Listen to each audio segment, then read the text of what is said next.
Hello, I'm Ollie. This is Criminology, where I talk about crime, pulp, horror, that kind of thing. Today, something a bit different. I'm not even going to talk about books today. I'm going to talk about the new Jack Reacher TV show.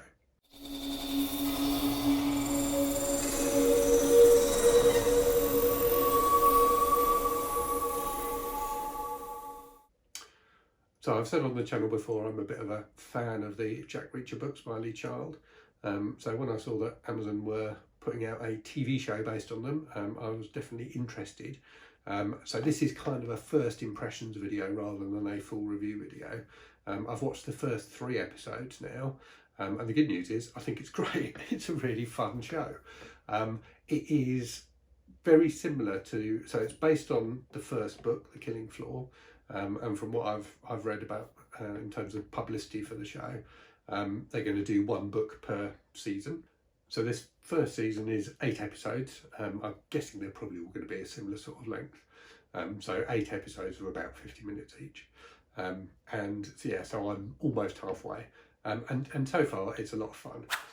So what it does well, I think, is it captures very well the tone of the book. So if you've read any of the books, you'll know what they're like, in that they are not too heavy, very exciting, and a nice mix of kind of detective style stuff and more kind of thrillery action type stuff. And this does a good job of blending those two things. And you know, Reacher, I think, is he doesn't seem exactly the same to me as he does in the books, and I'll talk a bit more about the casting choice a bit later. But I think they do a good job of portraying him in this. So what's the show like? So it is, well, actually, let's start with what it's about. So if you don't know the Reacher book, so Jack Reacher is an ex-military policeman and kind of, you know, military hero who is now travelling around America, just kind of bumming around basically, seeing the country that he has spent years defending. And in the first book, he's in Georgia, having gone there after having received a message from his brother that reminded him of a blues musician who died in this particular town. So he visits this town in Georgia, and there's been a murder very recently, and the show pretty much starts with Richard getting arrested as a kind of suspicious character who's turned up in town, and then there's been a murder at the same time. And the plot develops from there, and I won't go too much further into it, but to give you kind of the broad strokes, there's a big powerful company that owns a lot of land around the town.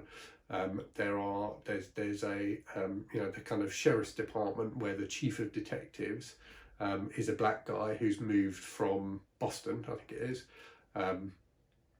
So it doesn't quite fit in with the rest of this southern town.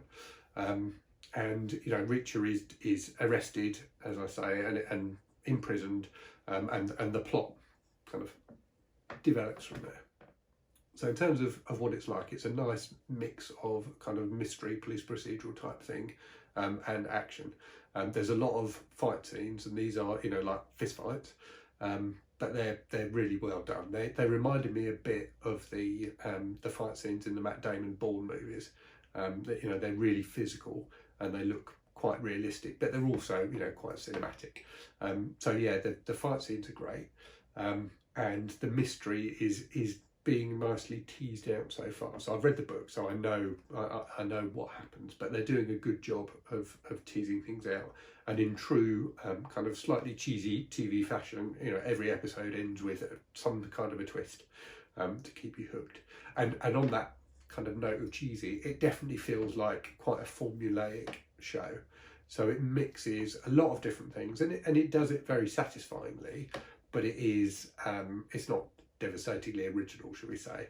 So there's, as I said, there's action, there's mystery, there's a bit of romance, there's a bit of tragedy, there's a fair bit of humour, and it's all kind of blended together very skillfully, but it does feel at times a little bit like it's come off a production line, rather than being a dramatically original new work of art, should we say.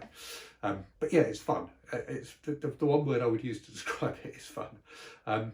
So in terms of Reacher himself, so the guy they've got playing Reacher, whose name escapes me now, He's good. He's not brilliant, but he's good.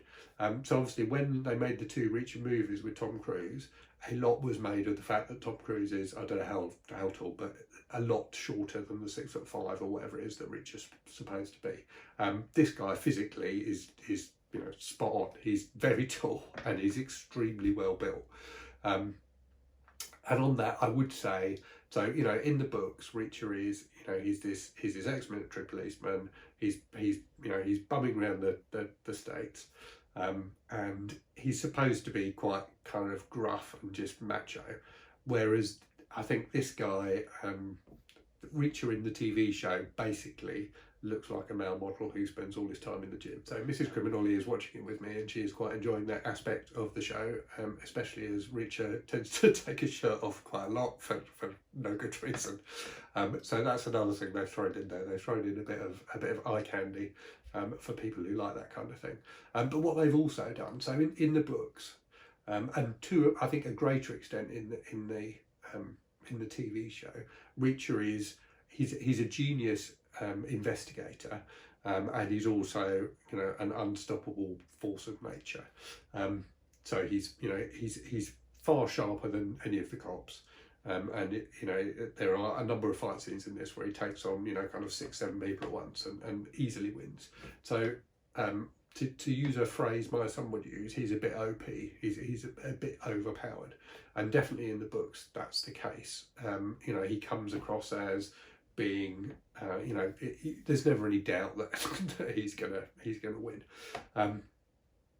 What they've done in the TV show in terms of his character, and I think they've developed this side of it, it feels like a bit more than in the book. So he comes across quite a lot like the portrayal of Sherlock Holmes in the more recent BBC adaptation, with Benedict Cumberbatch as Holmes. So he's kind of almost a bit neurodiverse in terms of he's incredibly blunt with people. It feels like he is incapable of lying, and he's almost a bit socially awkward at times in this, in terms of how honest he is about with people about his opinions. He certainly doesn't hold back. And as I say, he's a genius like Holmes. There's this kind of deductive stuff going on in his brain all the time, and he will almost humiliate the characters by telling them exactly what's happened, in a way that makes him a little bit of an arse at times. And also, as I've said, he's physically unstoppable. And he just so he ends up being a bit like a cross between Sherlock Holmes and Jason Bourne, which is arguably a bit too much. Even in, as I say, in the books and in the show, you don't doubt he's going to win. What they've done in the show, which I think works really well, is they paired him up with a couple of other characters, which, whilst he seems pretty much invulnerable, they don't. So they've managed to build in a bit of tension by doing that. So there's, and I forget the names of either of the characters, there's the black chief of detectives in the town, who has moved there from Boston, who's got some stuff going on in his own life, which kind of gets developed as the series progresses. And he's a great character. He's a bit of a stuffed shirt, I suppose, is what you call him. And Reacher and him spar brilliantly. There's some really good scenes of them just bouncing off each other and gradually winding each other up. And then there's a female deputy, I guess, on the local police force as well, who helps Reacher out. And the three of them work together, to solve the crime, but they also work together very well dramatically as a trio of characters. So whereas in the books it is really just about Reacher, in the show you've got these other two characters as well, and that helps bring it down to earth a bit and lose that kind of superhero nature that it sometimes feels in the books like Reacher has. So I think that was a very, very good choice on the part of the writers. So yeah, it's fun. What I would say is we're getting to the end of, as I say, we've got to the end of episode 3 now, and it is feeling like it might be a little bit padded. I'm not convinced that 8 episodes for one book, which is probably 400 pages, is, you know, was the right decision. I think it might feel a bit stretched, but we'll see how it goes, you know, in the next 5 episodes. It's still, you know, despite that, it's still really gripping, very entertaining. I've heard it described as dad action. I think that's definitely true for the books, and it seems to be true for the TV show so far as well, in that it's kind of inoffensive. You can almost imagine it in terms of its themes and things like that being and the dramatic tension that they build up in it being a kind of afternoon 90s, you know, TV mystery show. But what I would say is it is very violent and very graphic at times. There's one scene in particular in episode 2, and if you've seen episode 2, you'll no doubt know the scene I mean, which is a crime scene which was surprisingly graphic. It was much more graphic than I expected it to be.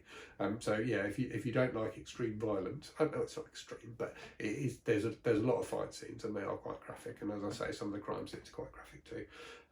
But yeah, it's mostly, I would say, it's fun. And you know, I'm in my 40s and I'm enjoying it. My dad is in his 70s and he's enjoying it too. So dad action is probably a good way of describing it. It's inoffensive, it's amusing, it's exciting, it's good. It's a really good adaptation of the books. And if you like the books, I definitely think you'll enjoy the show. So yeah, something a bit different today. My first TV review. I don't think I've even done a film review yet on the channel. I do tend to spend most of my time reading, but Reacher was a show that appealed to me, and I'm definitely enjoying it. If you're watching it, enjoying it, let me know. If you're watching it and not enjoying it, let me know. I'm very interested to hear what people think of it. And yeah, take care, and I will speak to you all again soon. Cheerio.